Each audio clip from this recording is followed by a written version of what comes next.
Hi guys, my name is Barodante, and welcome to Procreate 5.2 Beta First Try. Let's give it a try. So the big new feature about Procreate 5.2 is using 3D models to paint on. So instead of a flat canvas, you use the same set of features that Procreate provides, but on a 3D model, actually texturizing it. Yeah, so this is the demo of 3D painting, so you can actually, you see paint right on this 3D model there. It also says the new version includes motion filtering, which I assume means better stroke stabilization for better inking, single touch gestures, feedback sounds, and color naming. Well, these are pretty good quality of life features. I'm especially interested in single touch gestures. Turn your iPad into a sketchbook with Page Assist, easily find your recent brushes and pin your favorites, keep your strokes consistent using brush size memory, and that's only the beginning. So yeah, again, this is only beta, so maybe there will be more tiny additions in the full version later, but so far, this is what this beta looks like in its gallery. You can see there's a bunch of 3D models here, so you get to download a set of like these basic models to give it a try with painting on a model. So I went ahead and tried it a little bit on the skateboard. Before I continue, the sponsor of this channel, Wingfox, has a new course called Ancient Fantasy Character Design, Dark Angel. In this 19-hour course, your lecturer that goes by the name Mist will share their incredible experience by covering the whole process of creation of this fantasy character. You will start with coming up with the design, drawing the sketch of the character, and then moving on with rendering and final detailing, covering all the little tips and tricks that make the artwork by Mist stand out from the rest. You will learn how lighting and materials work, how to plan an illustration involving the character and the background, and how to implement special effects and blending modes to make your artwork the most impressive. Get this course right now in the Early Birds fundraising stage. This way you get full access to the course when it starts coming out in 2 weeks for only $49. You can find the affiliate link in the video description. Now let's go back to the video. So yeah, you rotate with a finger and, zoom in and out and rotate. Also, the frame rate, I don't know if you guys will see it. The video will be probably 30 FPS, so you won't notice, but since iPad Pro is 120 frames per second, I can see that there's like a certain lag when I'm like zooming in and out, especially when, when the model takes a lot of pixels on the screen.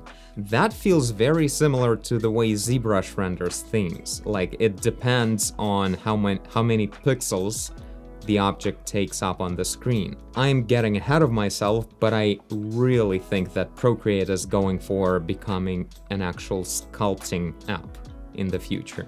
I'm almost certain that's what's gonna happen, because this engine really feels a lot like it's like somewhere in the headquarters there's a version where they try sculpting.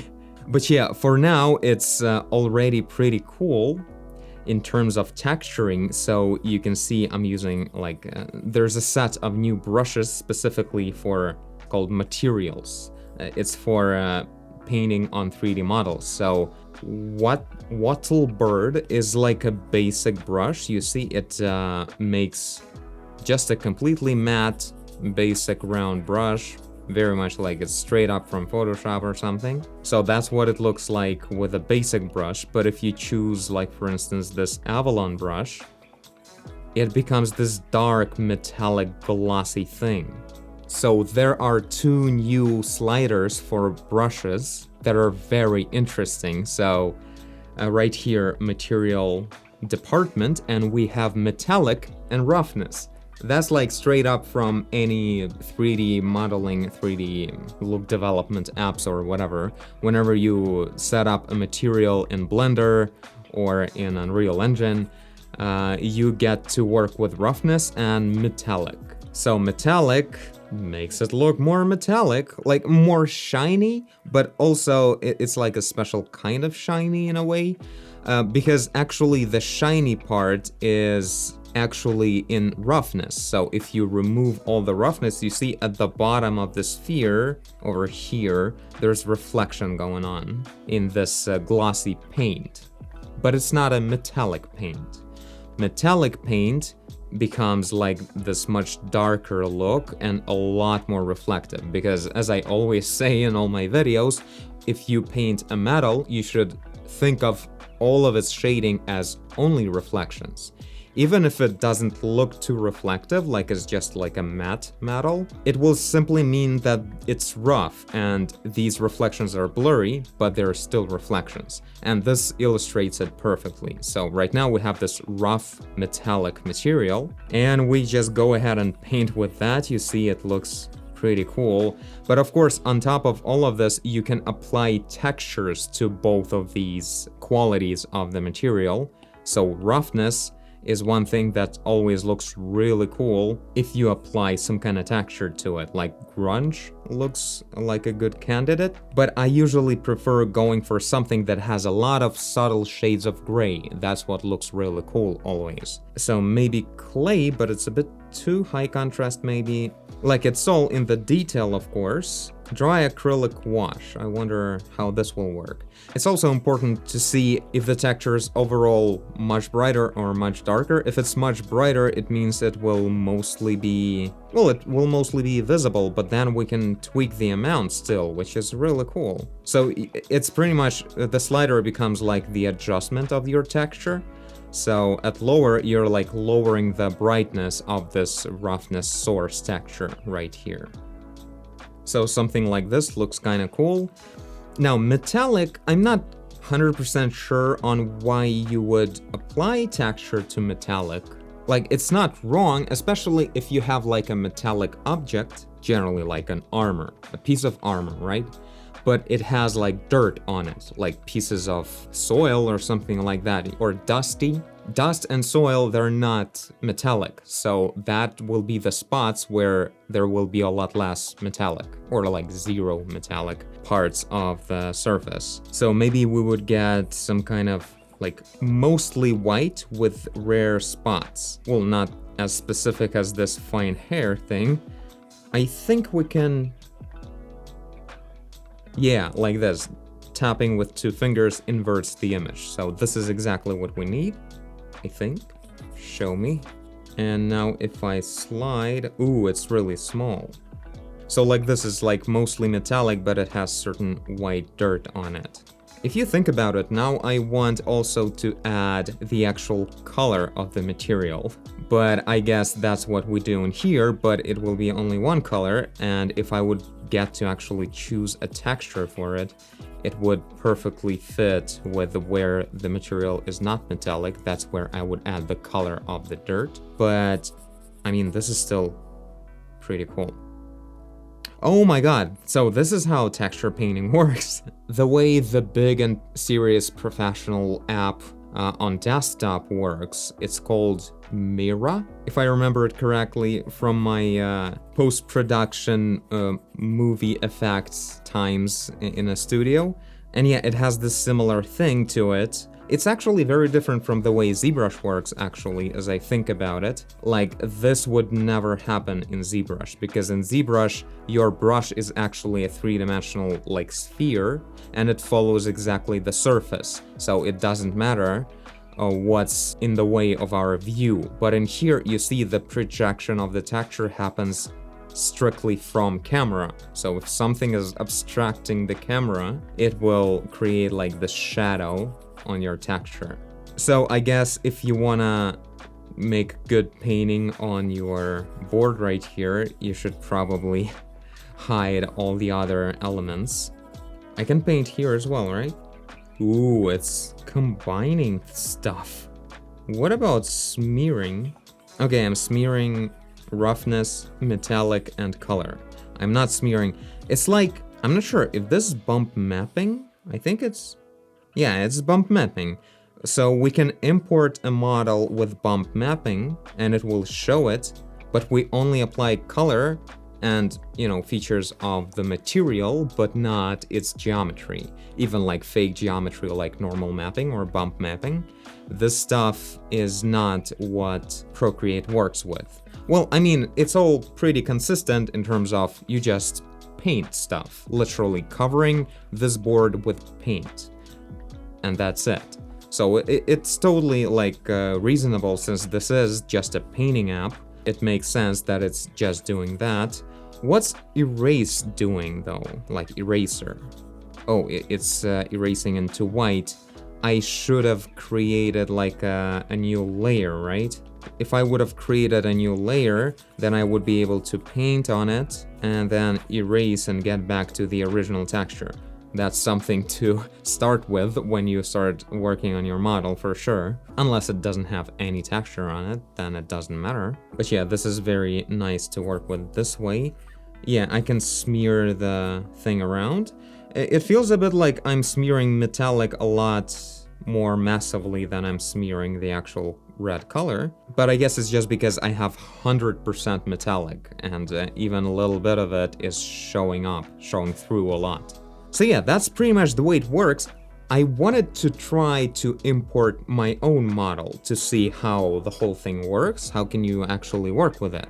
So you can get these models online, like download them from, there's a whole bunch of different resources where you can download models, or you can create ones in Blender, for instance. It's a free app where you can create on desktop any 3D model. But I'm wondering if I want to import, I'm just gonna go ahead and download the models I prepared right here.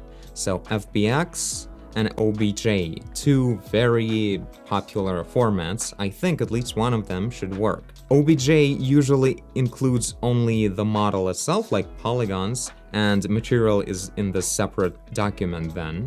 And FBX includes all kinds of stuff. You can even put like animation in it and a skeleton, like almost everything that 3D apps support. So let's start with FBX and open in maybe OBJ. I wonder if like file formats are actually connected to Procreate. I can see Forger in here. That's a 3D sculpting app. So there is a certain linkage to this file format.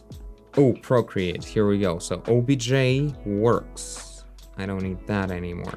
There we go, that's my guy. If you guys saw my video where I started working on my own horror game, this is this quick first character that I created. So I decided to just import it. I mean, well, there you go, right? And we can just go ahead and I'll start a new layer. The guy actually has its own texture and like actual material with normal mapping, and I think roughness as well. But as I said, OBJ doesn't have that. There we go. Ooh, I can make him into a Spider-Man. Yeah, this is a lot of fun. One thing though, I hope they will have certain tools to deal with, you know, these sharp edges the way I see right here. Or that kind of stuff where you paint like this and it will be showing this stuff. Like, it's already having this fade. Fade is good. There should be a control for fade, but maybe not necessary if they just set it up right, since, you know, Apple-like products, they usually go with just getting things well calibrated and just don't think about it, you know, you just need to work, so work, and it's done the best way it should be. So the fade is there, but I'm not sure, will this be the only mode of texturizing? Because this is, a lot of the times it's quite a headache. It can get pretty complex. What if your model has like a lot of small bumps on it or something like that? It may be really hard to paint it. You will be constantly creating these shadows from each little bump. So that's one issue. For instance, how would I paint on this ear right now, you know? How would I cover it with paint on the very edges? Also, the size of the brush is really hard to understand though. Like, it's showing a pretty tiny preview, but in here it's so big. Yeah, this issue right here, it may be my own fault. It was just a quick UV unwrapping. So it's probably not a problem in Procreate. Yeah, right here you see it's disappeared because There's overlapping of UV going on somewhere.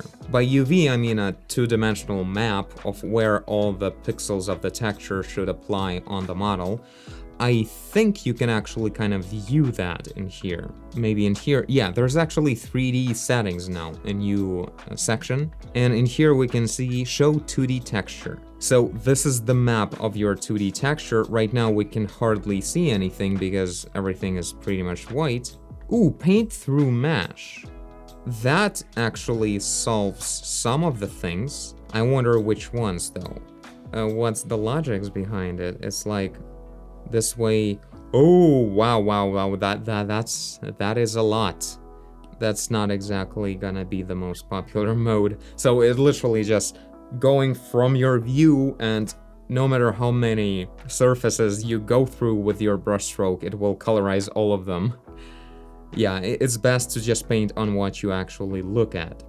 Now, I'm gonna fill up the character like this. By the way, if I do this, yeah, it's just the color. It's not all the features of my brush, but it definitely makes sense because like roughness and metallic, they have textures, and how exactly do you apply a texture on a 3D model starting like everywhere, you know? It's about where you start, how much you zoom in even, right? Yeah, it becomes smaller scale texture like this, but if I zoom out a lot, it's gonna be a much bigger one.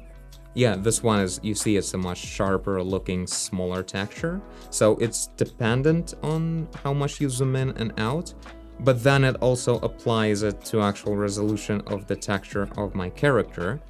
That, by the way, is this 2048 by 2048 under your document size. So the canvas size is now the texture size for your model. I wonder if I can canvas information, maybe in here somewhere. Can I resize, like make the texture of higher resolution? Maybe it's either not available yet, or again, this is an old 2017 iPad Pro, so things are not super snappy, including the whole thing of me getting really close to the model. It gets like between 60 and 30 frames per second. I'm not sure how much, but like it's more than usable for sure. But you know, these new features and 3D painting and everything, they probably imply using more modern versions of iPad Pro. So if you have a fancy looking small bezels newer version of iPad Pro, this whole thing will work a lot snappier than on mine. So yeah, I covered the whole model with red. I wonder what we will see now. Yeah, by the way, this is lighting, but let's check the texture first. There we go. This is my layout of this character. This is a UV map. And you can actually go ahead and literally paint here if you want. A lot of the times it makes a lot of sense. For instance, if you have like a model of a t-shirt, by the way, check out the merch for artists in the Borrow store, the link is in the description. And yeah, if the t-shirt has this look of like when it's laying down with a lot of folds and everything, but you still need to paint a legit print on the t-shirt, then it makes sense to use its UV where the shirt will be flat looking. And then you will be able to paint whatever you want on it. By the way, I could definitely use seeing the actual topology of the model. It seems like they're avoiding showing you anything like deep 3D related, including stuff like vertices, polygons, and edges. But I think in here, at least outlines of your UV map would be very useful, because right now I painted over and I'm not sure where the texture ends. Wait, what? It's kind of really weird. In here, on this side, I paint with a small brush, but on this side it's big. I wonder if this is like some kind of bug of the beta version. Like in this spot, I get a much bigger size of the brush. I wonder what this looks like actually. Oh, there you go. Wow, this is very artsy Spider-Man, I like it. So let's take a look at what other brush presets we have here. Sawtooth. They probably include like blending features to them sometimes or something like that. Yeah, brush sizes are a bit weird. Like I guess my model is considered like small or something. That's why all the brushes are really big, even though I'm like scraping the bottom of the barrel with 3 and 2%. I mean, it's not hard to use the slider there or anything, it's very adaptive in here. So what else we have here? Tawny. Ooh, this is looking weird. Whoa, what is it doing? Is it reacting to cavity and like concave and convex details on the surface? It seems like it's drawing stronger reflections in the middle of the polygon. You see, like it's really low poly model, so it has like this flat edge, and that's where the brush is obviously reacting. Is that a thing in the settings as well somewhere? Like it should be called something like masking? Yeah, it's hard to tell, there's a lot of settings. Is it following? Yeah, it does definitely react to the topology, meaning the shape details of the model. But I haven't seen a setting for this in brush settings. Yeah, this is this new motion filtering feature. Ooh, wow, this is trippy. I mean, it used to have stabilization before, but this is maybe like a bit of a different way of doing it. Expression? Whoa, it's really like a weird, bubbly, rubbery thing. Like applying topping to a dessert or something. Like very, very physical. Kind of cool. And here's a little bit of that. But yeah, guys, I don't know. I'm not seeing the setting for applying this kind of unusual masking to the brush that would change the color based on the surface. All other brushes didn't have that. Glover. Like, this one doesn't react to anything like that. You see, it's just covering the whole thing flat. A pretty satisfying brush, by the way. Also pretty shiny. I have the best Spider-Man. So yeah, let's take a look at lighting and environment. So in here, these are the two lights, and for them you can change their color. Let me move it, I don't know, the other way around, doesn't matter.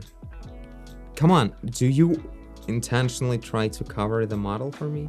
So saturation, intensity, you see it becomes like a bright red or bright blue, like really cold color. Yeah, you should be really careful with like making sure you don't make them too bright, because it's really easy in here. Like above 50% is pretty much never gonna be useful, I think, with the way things are right now in this beta at least. So maybe something like this. And this one, let's make it like really warm. Really warm. And there we have it. And then there's also environment. Environment is this other lighting. You see the world has like blue sky and kind of brownish ground, sort of. But it's just very blurry because it's only there to provide lighting. So if we turn it off, that's not turning off, it's just showing it or not showing it. If we turn it off, like turn off its brightness, that's not brightness. That includes all the lighting, it's exposure of our like camera. So making the whole thing altogether darker. I guess there may be no option to completely turn off the environment, right? So this one was called a mountain like this, and this is city. You see a bit of a different look. And also, I'm pretty sure we'll see a lot of difference in the reflections on very glossy materials. Let me quickly cover the head with something really glossy, like Avalon, right? It was super glossy. There we go, we can see this matrix city right now with green reflections.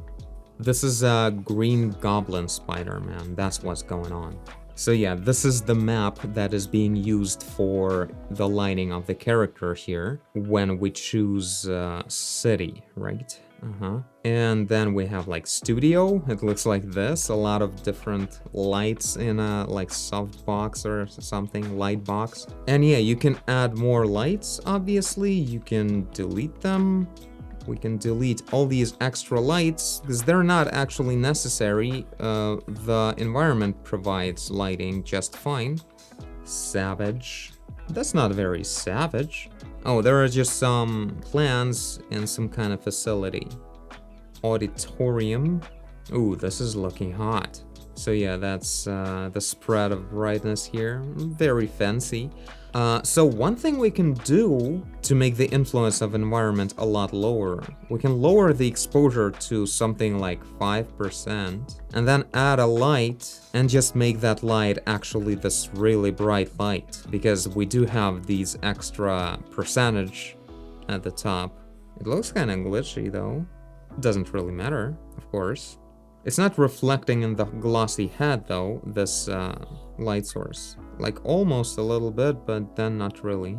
Then we can add another light on that side and create, you know, just your own lighting without too much of an influence from the actual environment. Or you can bring back that environment a little bit, but then you have to tone down the lights. So you choose the balance this way between how much of your own lights you want or how much of the environment you want.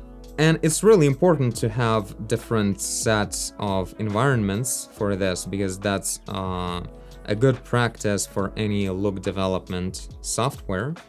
There we go. Whoa, reptile. But yeah, different environments are important because, you know, whatever projects you have, maybe you need a character that will mostly show up in the dark, so you want to see what they look like there. Or if it's just an asset for a game, like a health pack, you want to see what it will look like at night or in the sunlight or indoors, in different types of indoors. So you can just switch between these environments and see how things look, if everything works well enough.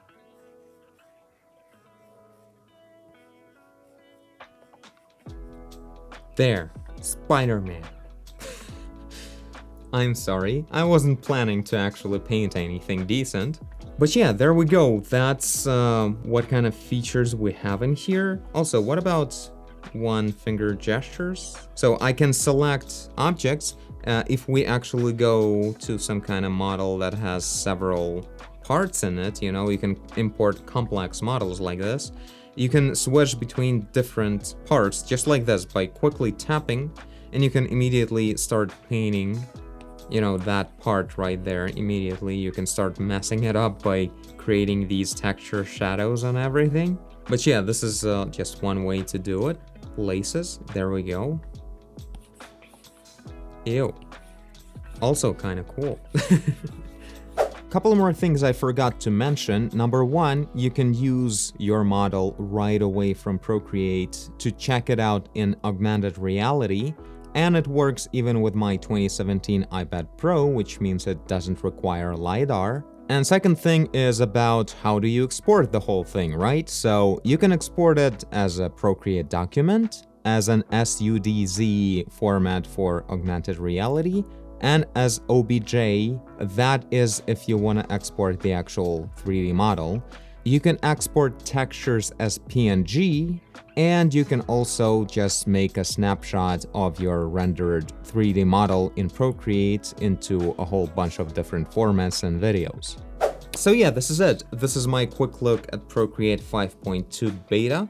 Tell me guys what you think. I think it's really exciting, especially I'm very excited about what it may mean for the future of Procreate. I'm talking about the potential of this becoming an actual sculpting app. I think that would be really cool. So far, it does act very differently from the way ZBrush, for instance, paints textures. But that's because ZBrush always works not with textures, but with the vertex painting. So it just changes the colors of each vertex of your sculpt. And because sculpts usually tend to have a whole lot of very dense topology, like a lot of vertices, it works just like painting on a texture, and then it converts it into an actual, you know, 2048 by 2048 pixel texture.